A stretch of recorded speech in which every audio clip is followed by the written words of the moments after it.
Écoutez, mais quand on dit que le professeur Onangini, c'est un ventriste, ça veut dire quoi? C'est une girouette. C'est ça. Attends, le débat porte sur le professeur Onangini. Je peux vous comprendre.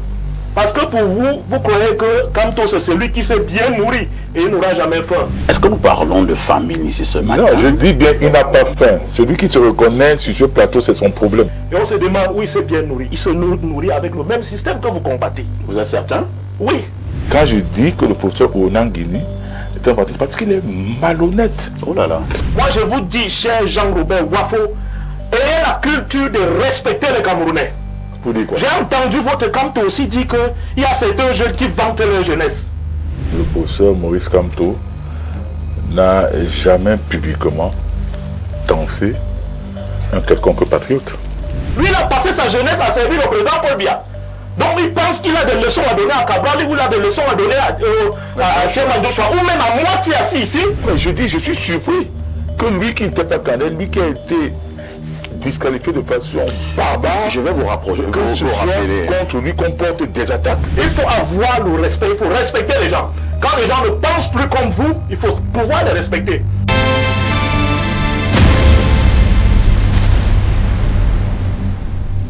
Sur le plateau de libre expression, Jean-Robert Wafo et Dieudonné Chi se sont retrouvés face à face.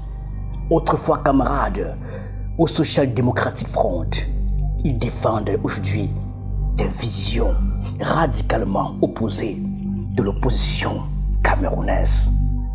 Le catalyseur, la fracture entre la base et le MRC de Maurice Kamto, révélée au grand jour par les turbulences post-présidentielles de 2025 et la révision constitutionnelle d'avril 2026.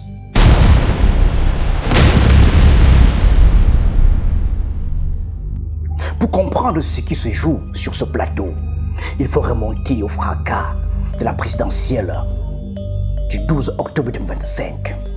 Cette élection a tout à la fois révélé et exacerbé les lignes de fracture qui traversent l'opposition camerounaise depuis des années.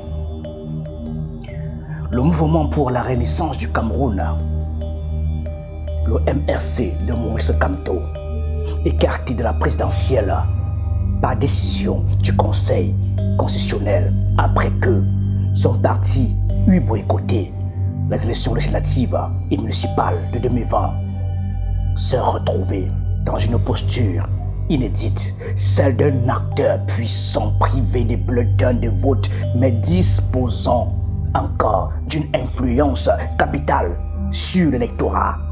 C'est précisément là que la base, la brigade anti-Sardina, a dû choisir son camp. Selon les révélations de Chris Manin, stratège de campagne d'Issa Chiroma Bakary, des émissaires du FSNC ont approché Kamto et lui aurait, je cite, presque tout offert pour qu'il apporte son soutien public au candidat du Grand Nord. Kamto n'a pas bougé. Les cadres du MRCE ont maintenu leur ligne officielle. La résolution du Conseil national du parti exigeait au minimum la coalition des deux leaders du septentrion, Chiroma et Belbouba Maïgari. Avant tout soutien, une condition qui ne s'est jamais matérialisée. Dans cet espace incertain, la base s'est fragmentée. Une partie de ses membres, convaincus que Chiroma était l'homme du moment et que Kamto avait raté le rendez-vous de l'histoire, a glissé vers le camp du, je cite, président élu. De l'autre côté, les fidèles du professeur ont tenu la ligne, accusant leurs anciens compagnons de route, de trahison tactique, voire de ventrisme. Puis est venue la révision constitutionnelle 2026. Le 4 avril, le Parlement camerounais réuni en congrès a adopté par 200 voix contre 18 la création d'un poste de vice-président nommé par le chef de l'État. Une réforme que Maurice Kamto a qualifiée dès le 3 avril de, je cite, coup d'État constitutionnel et institutionnel. La base désormais divisée a dû se repositionner. Et c'est dans ce contexte de guerre des tranchées idéologiques qu'un plateau de télévision est devenu un ring. Et ceux qui ont parlé de base MLC, c'était effectivement, n'est-ce pas, les militants, les cadres du RDPC et ses proxys. Ah bon? Mais bien sûr. Plusieurs fois, vous avez entendu le professeur Onanguini parler de base MLC. Et apparemment, le professeur Onanguini a donc raison. Non, il a parlé de base MLC. Mais écoutez. Jean-Robert Wafo entre dans l'arène avec la tranquillité de celui qui croit tenir la vérité. Il prend la défense de Maurice Kamto avec méthode.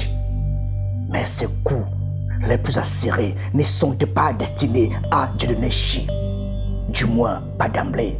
Sa première cible, c'est Mathias Eric Onanguini, politologue présent sur le plateau dont il entend démonter le personnage avec une précision chirurgicale. Mais moi je trouve que le professeur Kamto est resté cohérent. Il a un objectif. Il n'est pas, n'est-ce pas, d'abord c'est un professeur qui n'a pas faim.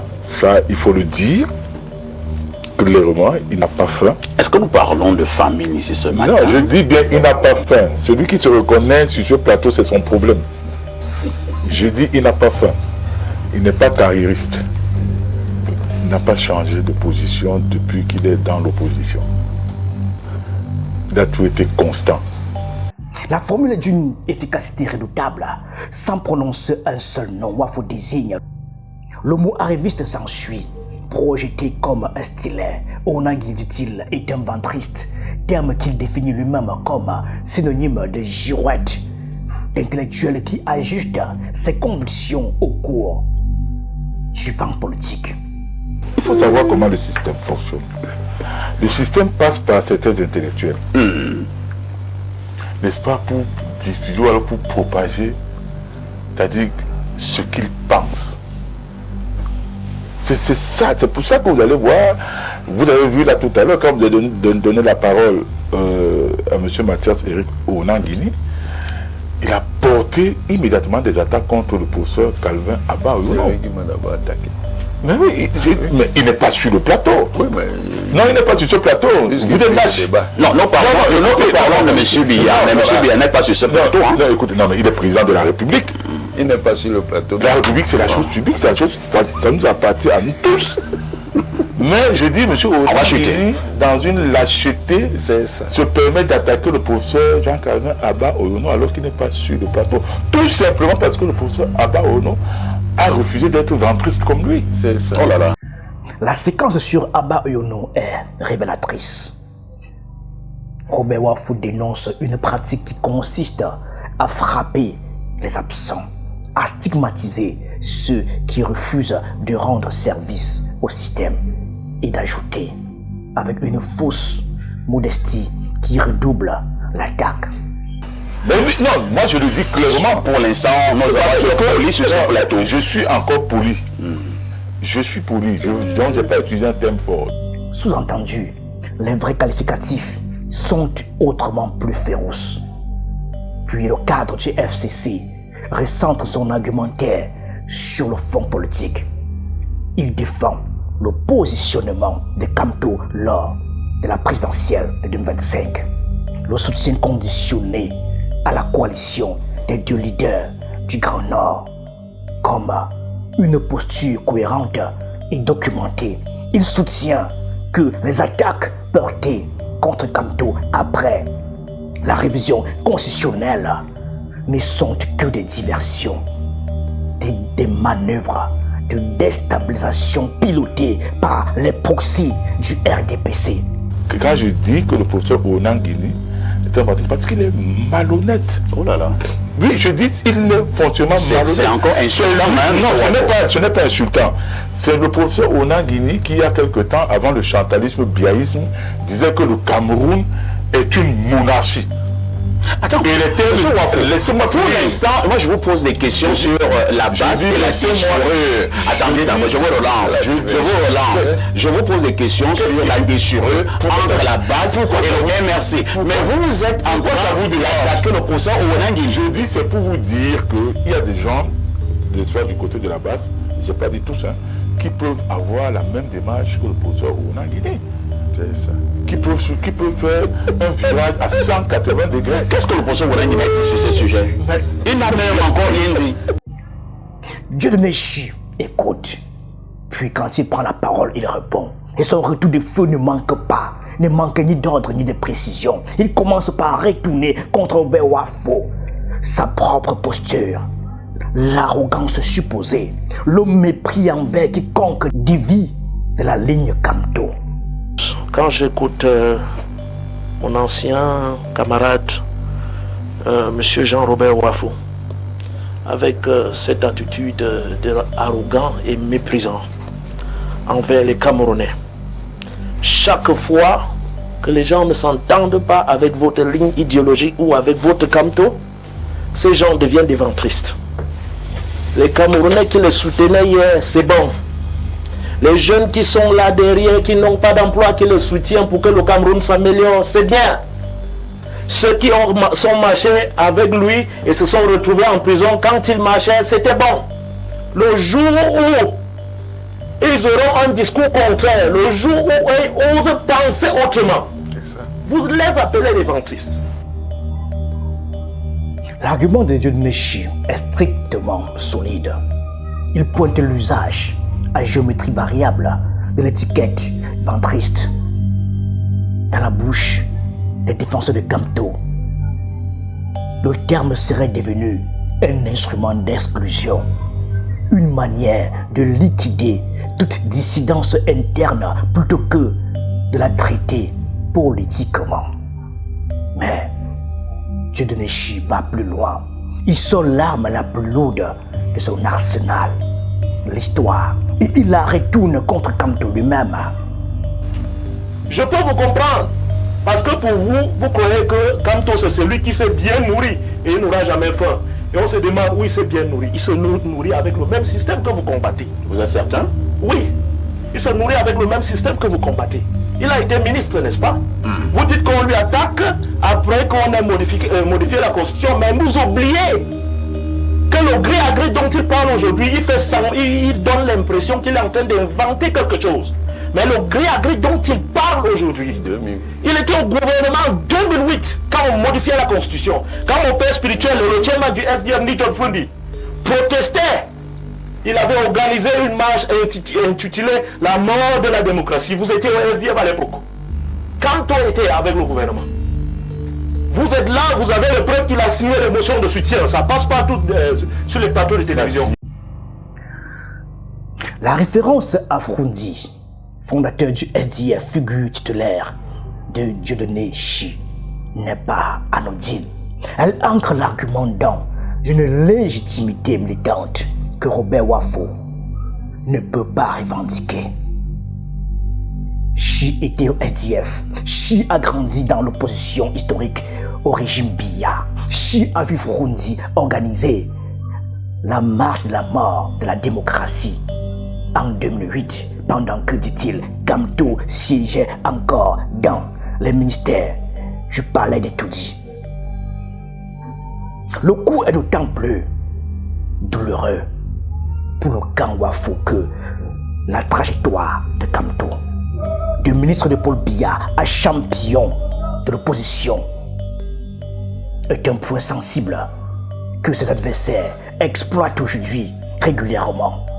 L'homme du SDF ne se contente pas d'effleurer la plaie, il y enfonce le doigt en profondeur. Moi je vous dis, cher Jean-Robert Wafo, ayez la culture de respecter les Camerounais. J'ai entendu votre Camto aussi dire qu'il y a certains jeunes qui vantent leur jeunesse. On ne doit pas compté sa jeunesse pour s'impliquer dans la politique camerounaise. Lui, il a passé sa jeunesse à servir le président Paul Biya. Donc il pense qu'il a des leçons à donner à Cabral, ou il a des leçons à donner à Chairman Joshua, ou même à moi qui est assis ici, qui est en train de mettre ma jeunesse en jeu politiquement. Et vous dites qu'ils sont en train de vendre la jeunesse. Lui, il vend donc sa vieillesse. Parce qu'il a pensé que aspirer à être président au Cameroun, c'était sa fonction de retraite. Donc quand il ne peut plus servir comme un simple enseignant, maintenant il pense que c'est aisé pour être président de la République. La formule est cruelle. Elle réduit l'engagement politique de Kamto à une reconversion de fin de carrière. Une ambition présidentielle conçue comme un plan B d'un professeur en fin de course. Robert Wafo ne pouvait pas ne pas réagir, mais Chi lui avait déjà coupé la parole sur le terrain de la mémoire. Je pense que les gens d'abord sont libres de s'exprimer. Et si certains leaders de la base ont cru devoir reprocher au professeur Maurice Kamto, n'est-ce pas, certaines choses, bon, ben, ils sont libres de le faire. Au cœur du débat, une question ne se pose pas frontalement, mais irradie chaque échange. Maurice Kamto est-il un leader qui pense à la libération collective du Cameroun, ou un stratège obsédé par sa propre trajectoire présidentielle? Dieudonné Chi articule l'accusation avec méthode. Il liste les décisions de Kamto qu'il juge incompréhensibles d'une logique égocentrée. Le boycott des élections de 2020 d'abord, qui a exclu le MRC du Parlement et rendu la candidature de 2025 juridiquement intenable. Les manœuvres autour de l'APC, l'Alliance politique pour le changement, qu'il décrit comme une structure artificielle bâtie sur du vide. Kamto étant deuxième à la présidentielle de 2018, se rallier avec une autre personne, même n'étant pas candidat, c'est une coalition. Pourquoi lui, il n'a pas formé la coalition? Il demande que les autres forment avant qu'il arrive. Pourquoi? Sachant qu'il ne part pas aux élections, pourquoi il n'est pas allé soutenir une autre personne qui est en train de partir?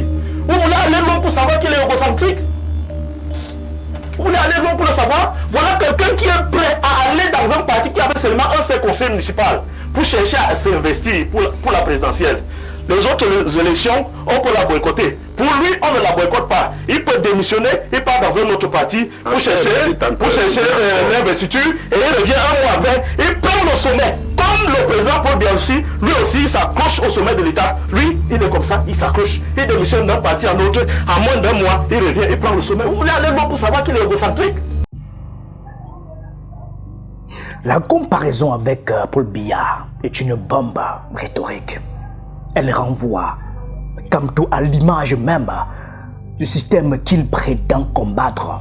L'homme qui s'accroche, qui ne passe pas la main, qui définit sa propre légitimité selon ses propres règles. Jean-Robert Wafo, lui, défend la cohérence. Pour lui, Kamto n'a jamais changé de position depuis son entrée dans l'opposition.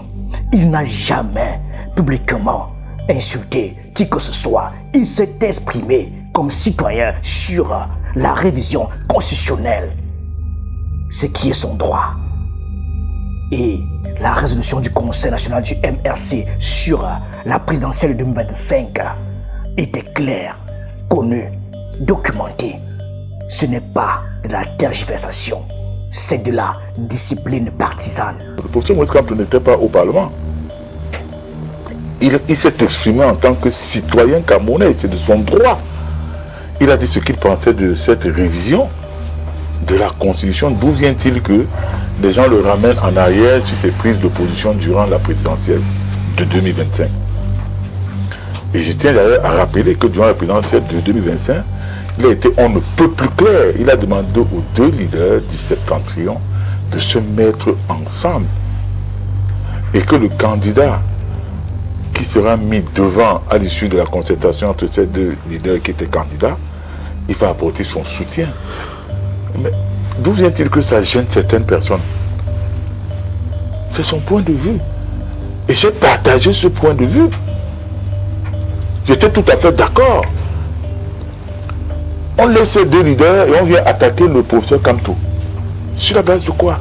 Mais Chi renverse l'argument.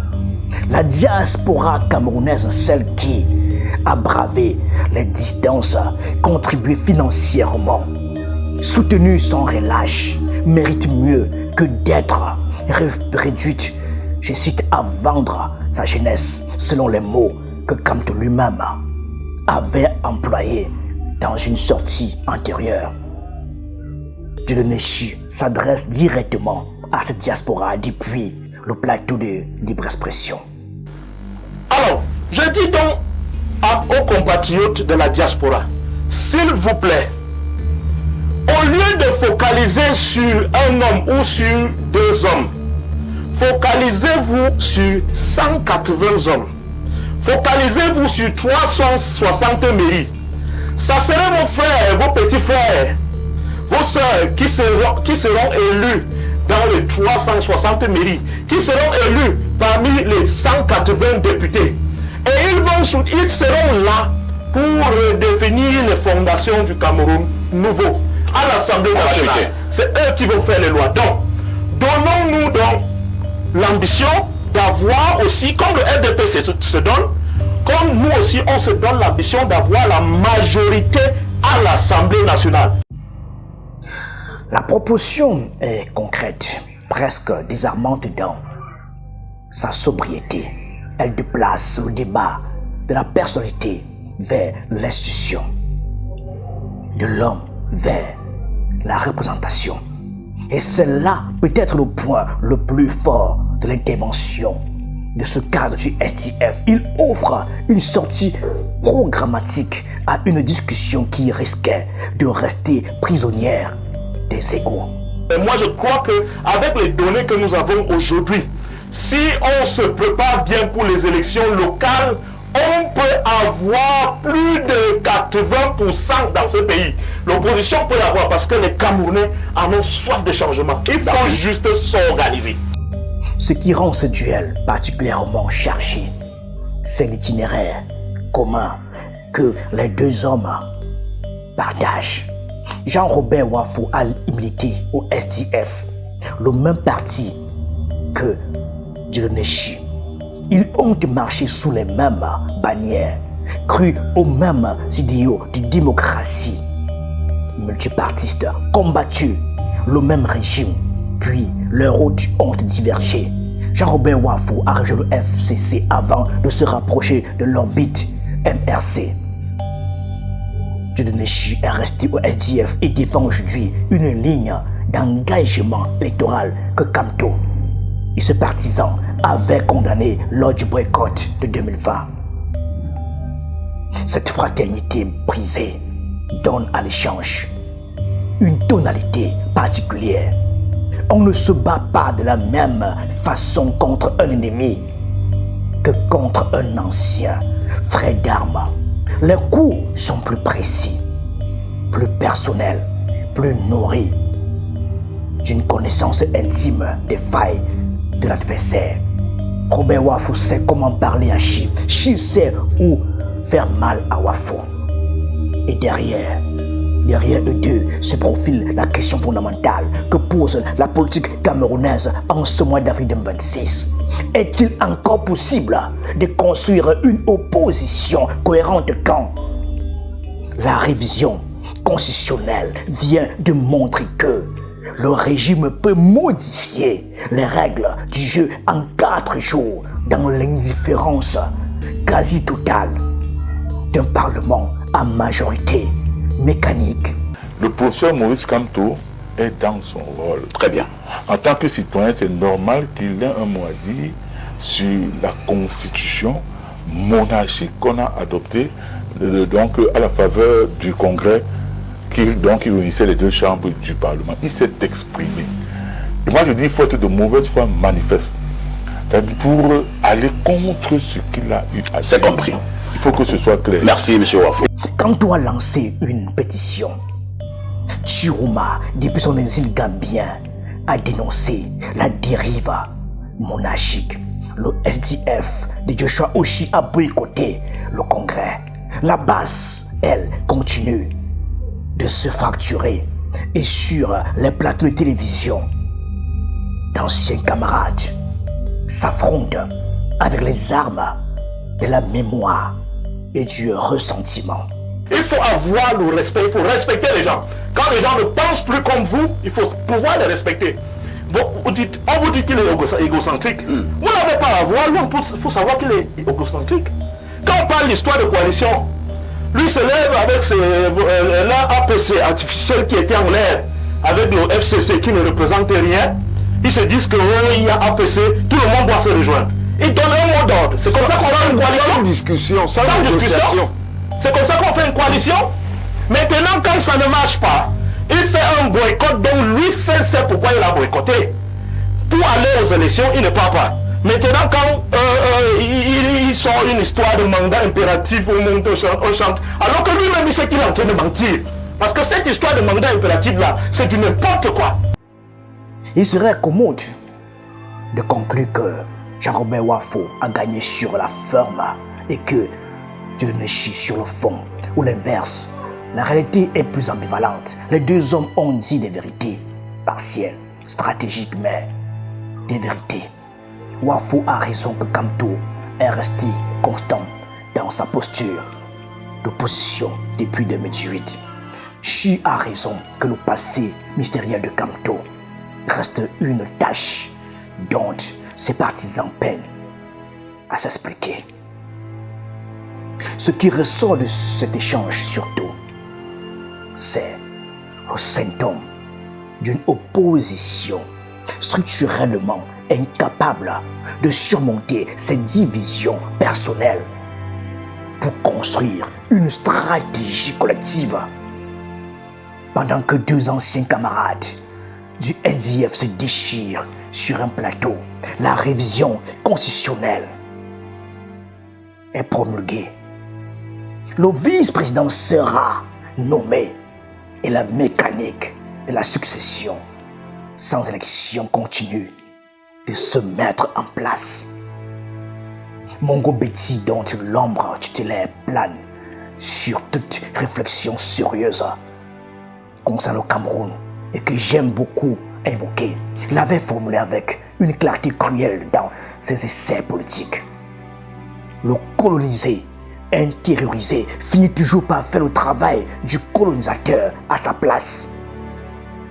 L'opposition camerounaise, dans ces guerres de chapelle, donne parfois l'impression de valider ce diagnostic. Ces deux hommes ne sont pas des ennemis.